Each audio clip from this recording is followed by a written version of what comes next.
I went downstairs, I was leaving the Pentagon, and an officer from the Joint Staff called me into his office and said, I want you to know, he said, sir, we're going to attack Iraq. And I said, why? He said, we don't know. He said, I said, well, did they tie Saddam to 9/11? He said, no.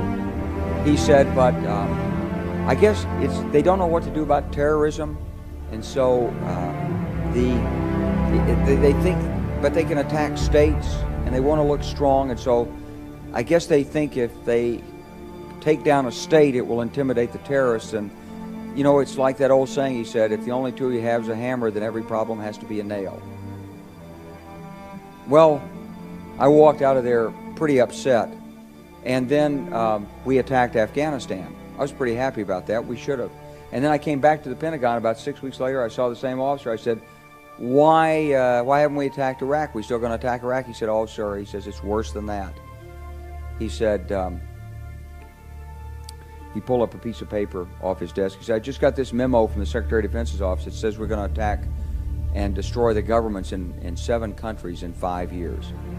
We're going to start with Iraq, and then we're going to move to Syria, Lebanon, Libya, Somalia, Sudan, and Iran. They wanted us to destabilize the Middle East, turn it upside down, make it under our control.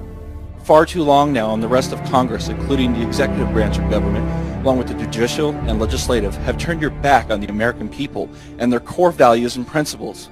I can say with great confidence and speak on behalf of all Americans that your actions against this country are treasonous.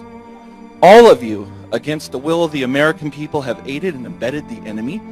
You and the rest of Congress, including the President of the United States, have went against the will of your people. In Syria, regardless of your position and vote, whether it is a yes or no, is still a political smokescreen. I believe wholeheartedly you do not care about the will and well-being of America or its people. You lied to the American people about the chemical attacks in Syria. The American people know that it was our government that is most likely responsible. There is strong evidence, including video, that these attacks were carried out by Al-Qaeda, and you advocate starting a war, even maybe world war. President Barack Hussein Obama has been supporting terrorism.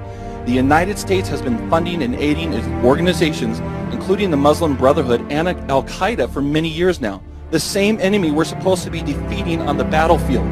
At least one country in this world stood up against this government terrorism that you guys support in Egypt. The people of Egypt throughout Mohammed Morsi, which Obama supported as well, as countless Christians have lost their lives under evil people such as this. You swore an oath to protect us and protect from all enemies, both foreign and domestic. The simple irony is the domestic enemy now in this country is the people and government of the United States. And McCain and you and the rest of our leaders are accountable for their actions. It's too bad someone like me is not in office to hold you accountable, because if I was in a position of power or authority, I would have you all arrested and tried for treason against my country under the grounds of 18 U.S.C. 2381 Treason U.S. Code. Whoever owing allegiance to the United States levies war against them or adheres to their enemies, giving them aid and comfort within the United States or elsewhere, is guilty of treason.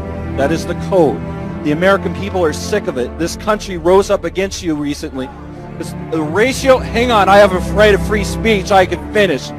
The American people opposed the going to war with Syria, which includes many Marines and other veterans by the thousands, was 499 to 1. That is 99% of the people of this country.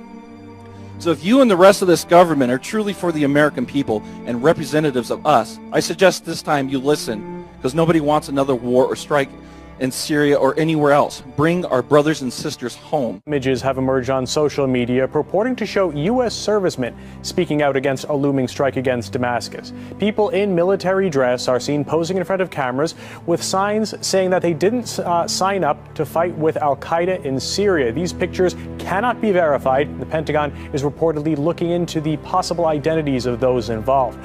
For some perspective on that, I'm joined by Gordon Duff, a Marine Corps veteran and editor of the independent news website Veterans Today.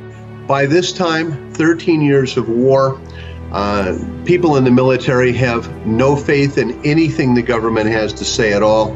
They're sick and tired of the war, and the government has no credibility with the rank and file in the military.